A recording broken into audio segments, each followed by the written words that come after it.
మీకు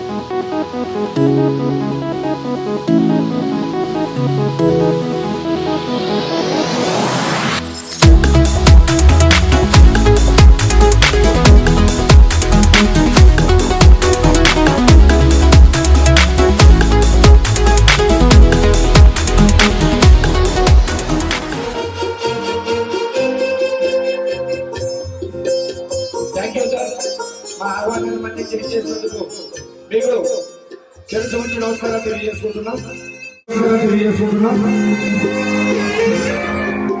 ఈ సంస్థ రాజు సంఘం గారు కూడా వేదికకి ఆహ్వానిస్తున్నాం. సినీ నటులు సుమన్ గారిని ఓ రెండు మాటలు మాట్లాడాల్సిందిగా విజ్ఞప్తి చేస్తున్నాం.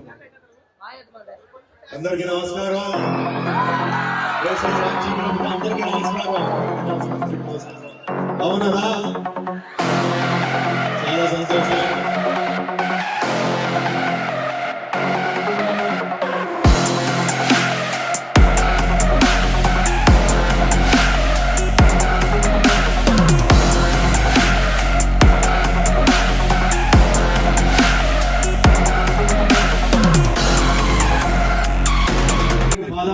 చేస్తున్నాను. ఎందుకంటే ఈరోజు సినిమా ఇండస్ట్రీలో 47 సంవత్సరాలు పూర్తి చేసి తెలుగులో హీరోగా 100 సినిమాలు దాటేశాను. తమిళ్లో 50, కన్నడలో 50 సినిమాలు చేసి ఈరోజు మొత్తం చాలా సంతోషం.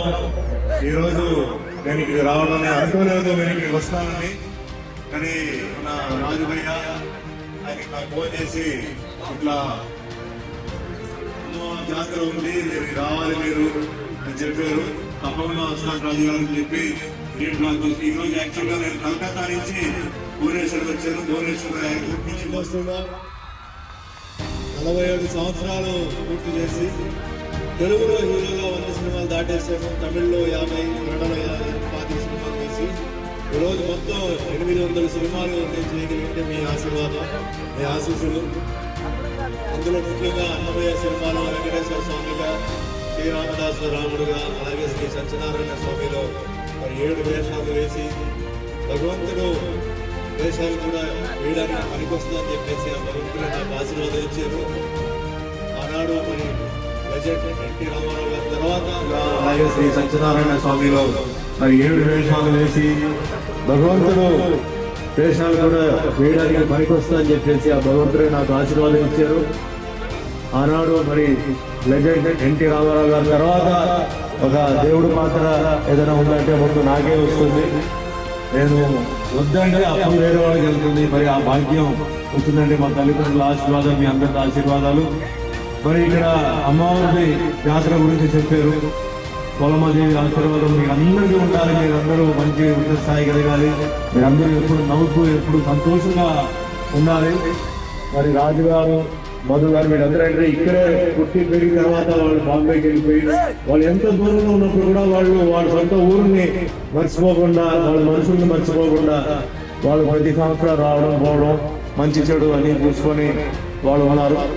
అలాగే ముఖ్యంగా మరి చెప్పాలంటే మరి ఈ సైడ్ కనుక వస్తున్నప్పుడు ఏ స్వార్థం లేకుండా, అంటే ఈయనతో మాట్లాడితే ఏమొస్తుంది, ఈయనతో మాట్లాడితే వస్తుందా అని ఏమి అసలు మనసులో 1% కూడా ఏమీ ఆలోచించకుండా మన గురించి ఆలోచించే ఏకైక వ్యక్తులు ఎవరంటే వీళ్ళే, తల్లిదండ్రులు, గురువే.